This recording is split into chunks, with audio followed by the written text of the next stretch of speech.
but nothing real has happened. You know what I'm talking about.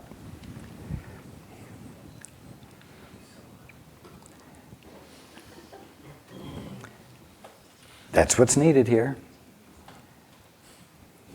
It's going to start with you. It's going to start with individuals.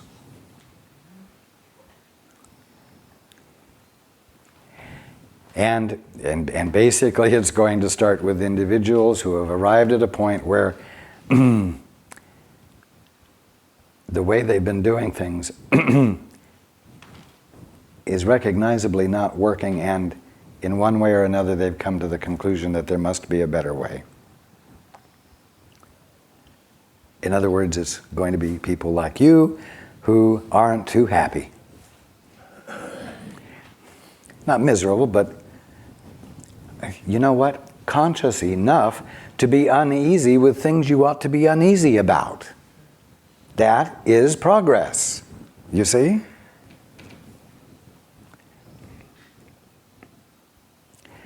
That's when you'll take a genuine step forward. And that's why you don't find me putting a fire under your derriere and getting you revved up. Because my rev won't move you an inch.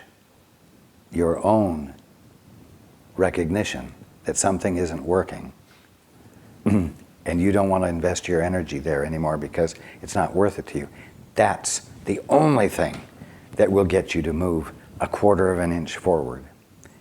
I will stand here and confirm to you the appropriateness of it, but you have to do it because you are recognizing it. And if you're not recognizing it, but you're listening to me, you know what? When you finally do feel it, everything that you've heard from me is going to fall into place and make it that much easier for you to go ahead and embrace the degree of consciousness that has shown you that you were experiencing misery that wasn't deserved. And you'll recognize, I'm waking up. I'm getting it. I don't have to feel bad about this. You see?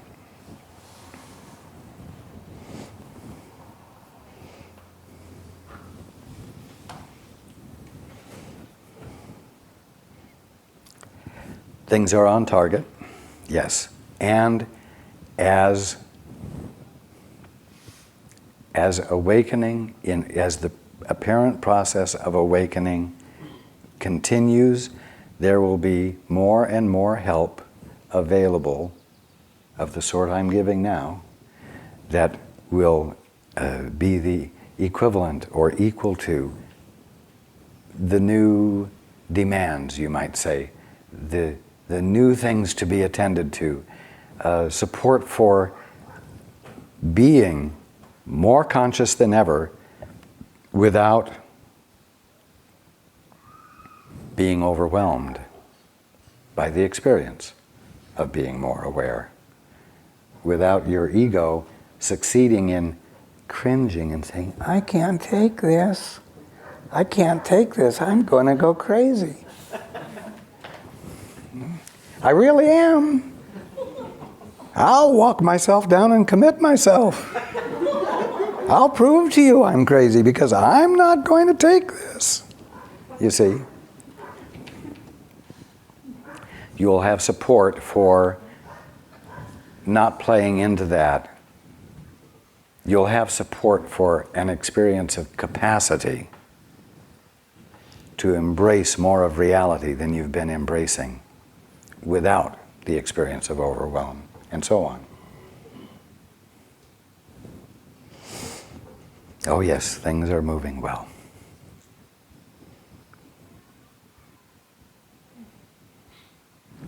And don't be unrealistic and hoity-toity, you know. Oh boy, things are really rough in the world. It must be a sign of the times. Those bastards out there, if they would just get with it, you know. But realize that you're providing your own resistances similar to that within yourself. They're not worse than you are, and you're not better than they are. It's just a different way of resisting your good. It's a different way of resisting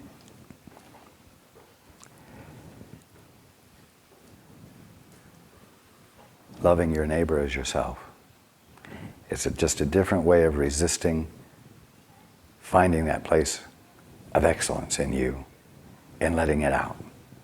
That's all.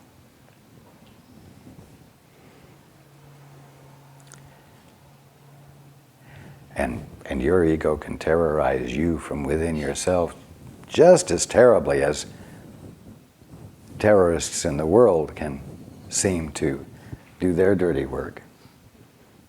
So don't get too self-righteous and too indignant. At the least you can say, I don't know what their issue is, but I can understand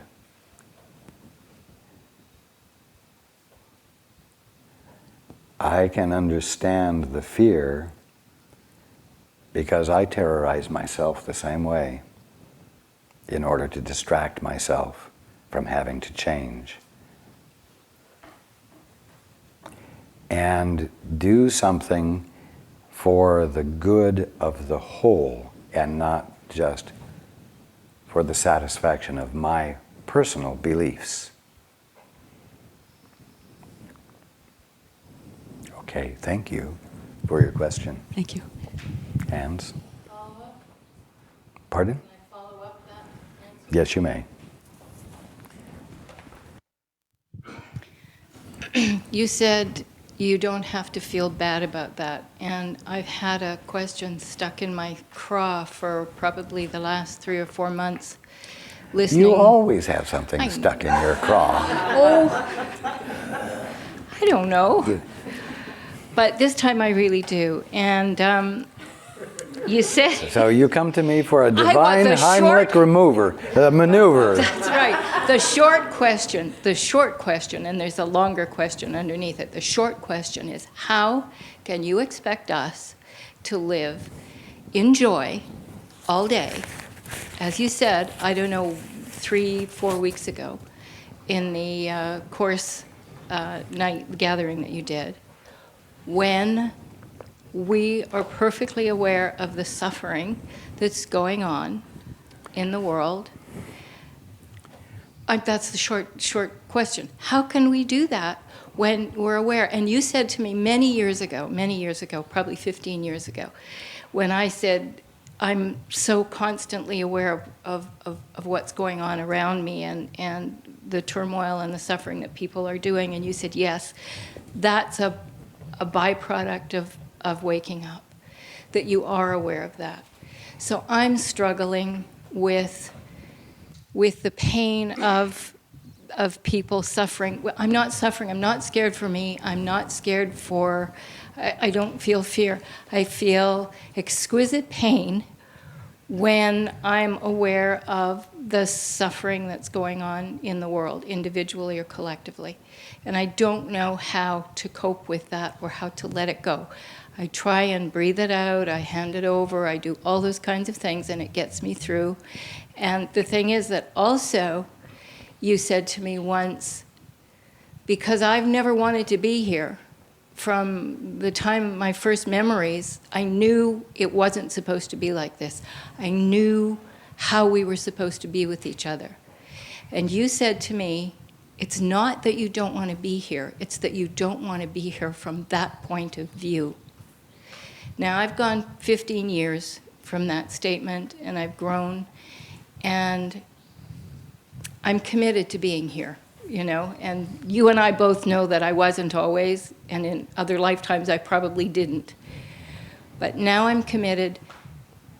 It's just that the pain gets too much sometimes. How can we be in joy all day long? I mean, I am in joy a lot, because every time I'm in contact with the people that I'm in contact with and I see another pair of eyes looking back at me, it gives me joy. But then, as soon as I'm not focused on a task like that or something, I'll have this pain flood over me that's just too much. I understand. Okay. But If you're not in your joy, you can't be the answer. That's right. And that's why you do it.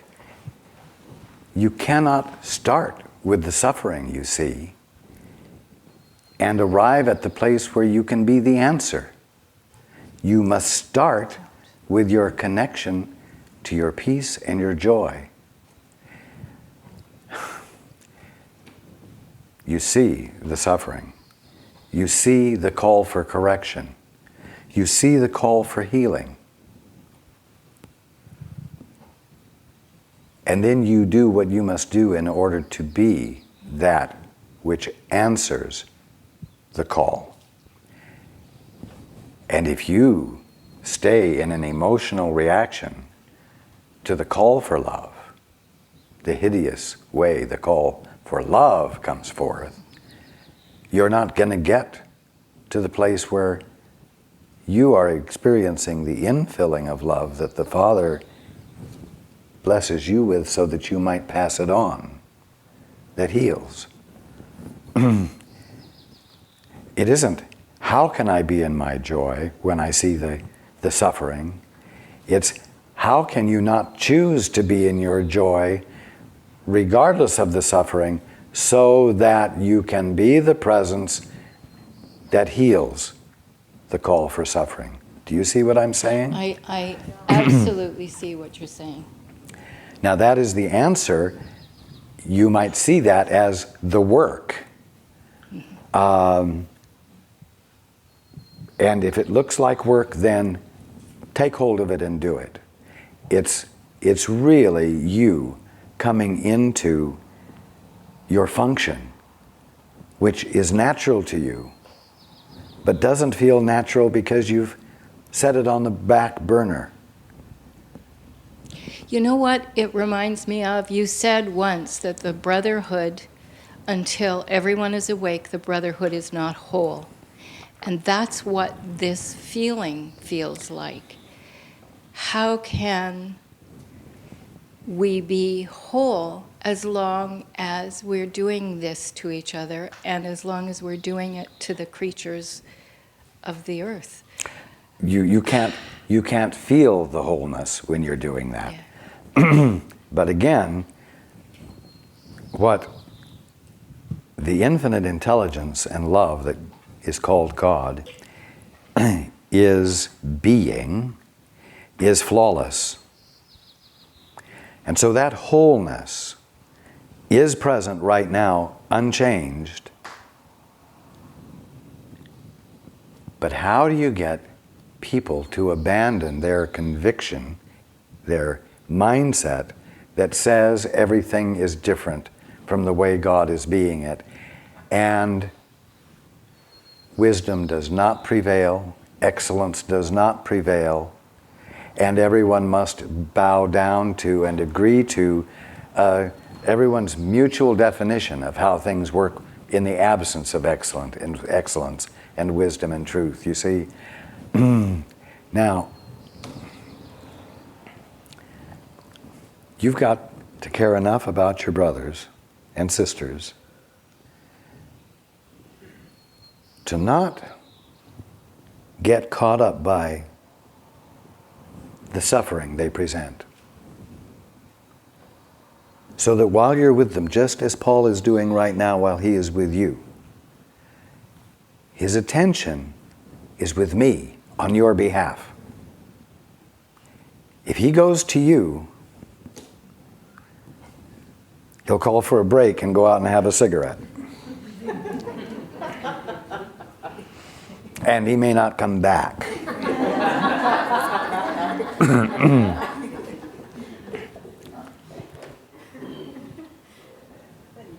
Because distress is distressing, okay?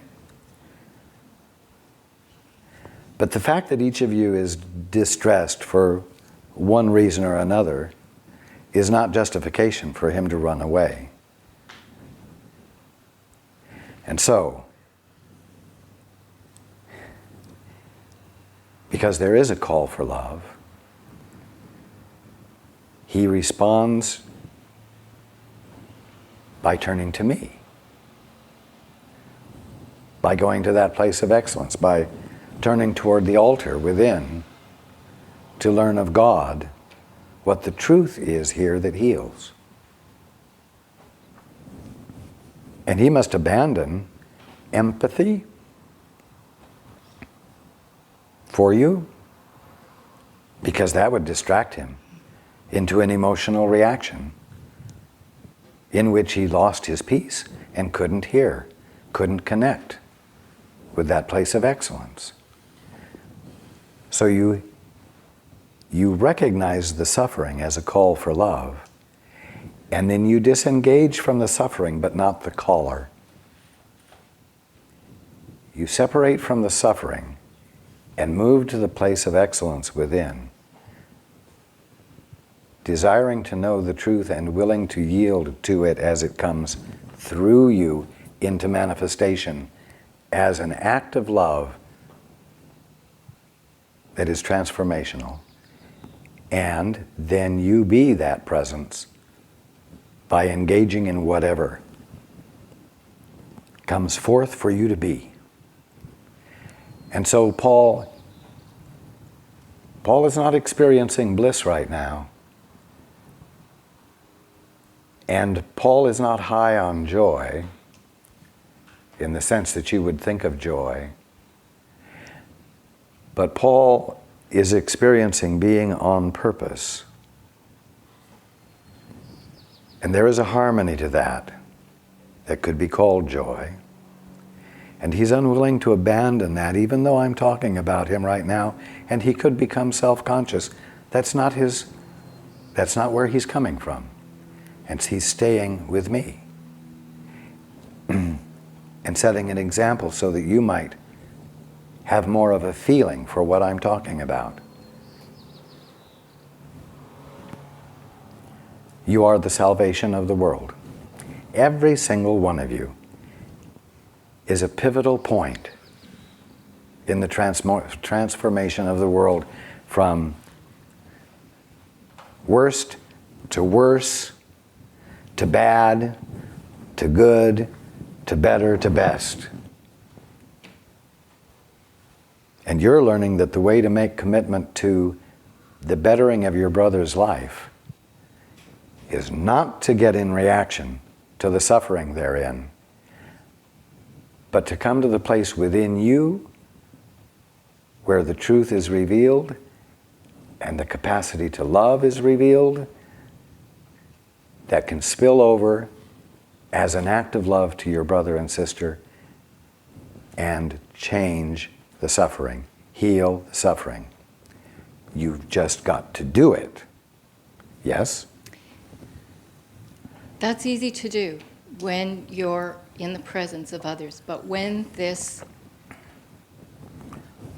despair or awareness of the suffering comes, It's when only I'm easy alone. if the crowd is friendly. But it comes when I'm alone. It comes at night. And I do go to the altar. I do ask what it means. And there's been a little tiny strange shift in the last couple of days in an understanding. I don't even know what it is, but it's the ability to you can't understand that level of cruelties that are going on, but there's some shift that happened that allowed me to get past the horror of it that I used to feel. I mean, there have been times when I just would hear of something, particularly with animals, and I just said, I'm out of here. There is no way I'm going to stay in a place like this where they do those things. And that kind of shift happened just the last couple of days. And so I'm noticing that, and that feels good and positive. But I'm alone. So there is, how do I comfort myself? How do I get past that thing? I mean, it just takes self-discipline. You have to recognize on the spot that this is not the use of your mind that your mind was made for, and refuse to engage in it, and consciously and conscientiously Give your attention to something else. Oh, I know. It feels so terrible. How can I get past the feeling in my gut? How can I get past the feeling in my body? Well, the feeling isn't there. It's generated by your mind and where you're giving your attention. Yeah. And so you've got to tell it. You've got to tell it to shut up. Or you've got to say, "Tain't so. This is not the right use of my mind. I'm out of here. I'm out of this place in my mind. And I'm out of this place in my mind that makes my body have sensations that seems to convince me that there's a genuine experience going on of something that really should be upsetting me." You've got to make a choice. I'm trying. There are times before a gathering when Paul is not as well centered as he could be, and he does experience fear and vulnerability. There have been a couple of occasions where he felt he would have to cancel the gathering. Well, he had to use a little self-discipline. And he had to not value all of the feelings that he was having and the ideas that were generating them and connect with me. He had to make a choice to turn toward the altar and do it. And your world has got to become important enough to you for you to be willing to make that choice and express that self-discipline. Can you give me a hint as to where to turn my mind then? I mean, I do. I do try it, but, you know, I'm not all that successful. I want you to take your Bible and go to the book of Psalms, and I want you to find a psalm that praises God. That's what I want you to do. And in those moments, I want you to open it up and give your attention to the ideas expressed in the praise of God. I understand. Okay. Yeah, instead of those, because I just feel hurt, you know, that folks are doing that to each other. I just feel hurt. Oh, that little self-righteous voice. And what's the result? Yeah. You're miserable Well, I try to get over it. and so, immobilized. Yeah. Okay, stop it. Okay. I will. I say that to you every time. Stop it. Thank you. We're going to take a break.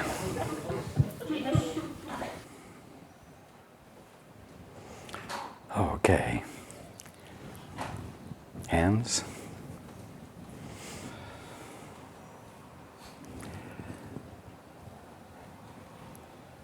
Judy? I had a follow-up to what Connie was saying, and I'll just share my experience, and maybe it'll come out like a question. I've found that in any distress or difficulty that I'm experiencing, that you're there for me, you know, in as much as I make myself available to you, you're available to me. Absolutely. And everyone. Yeah. And that that all of this, like, comfort and relief, it's like, it's really offered in this tremendous amount of help that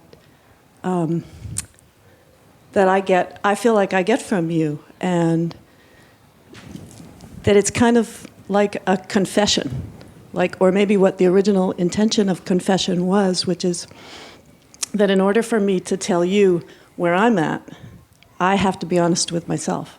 And so I have to admit, like, how afraid I am, or how distressed I am at someone else's distress. And so then I figure out how I feel. And it becomes the question, and it's like an exchange. Like, I give you all the the hurt and the difficulty, and you give me back something else. And so I know we talk about the altar and everything, but I think we keep thinking of, we go to the altar and then we get up and then we go and leave the church, kind of thing. And I just feel like I just have to keep staying there, and staying there and staying there. And in as much as I do, I have that kind of stability that we talk about here. Exactly. And when I don't do that, I don't have it. But it's all available through relationship with you. And is that a question?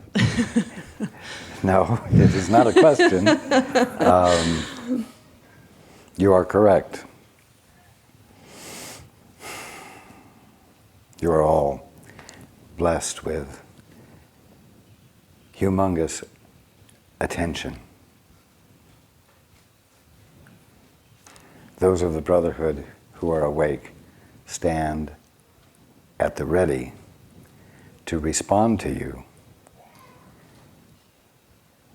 the moment you have interest in connection.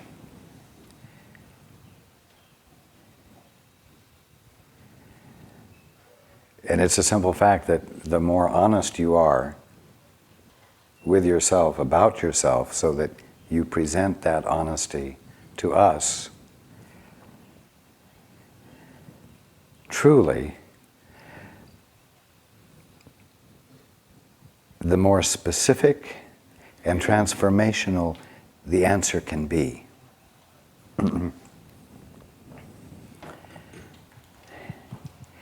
Your honesty constitutes a defenselessness. That's one of the reasons honesty is so wonderful. When you're defended, you color the truth of your self-expression with some defense. Or you go all the way to the extreme of outright lying about what's going on with you. So, your honesty lays the groundwork for the greatest, if I may use these words, movement forward in terms of your transformation.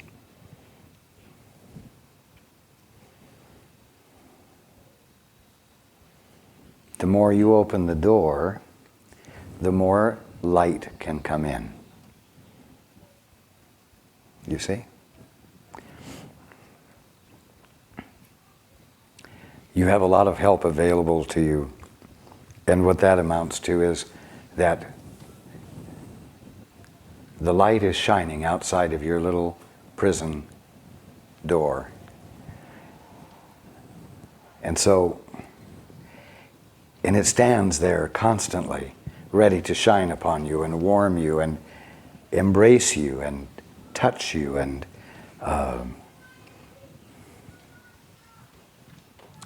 provide you with the feeling of safety.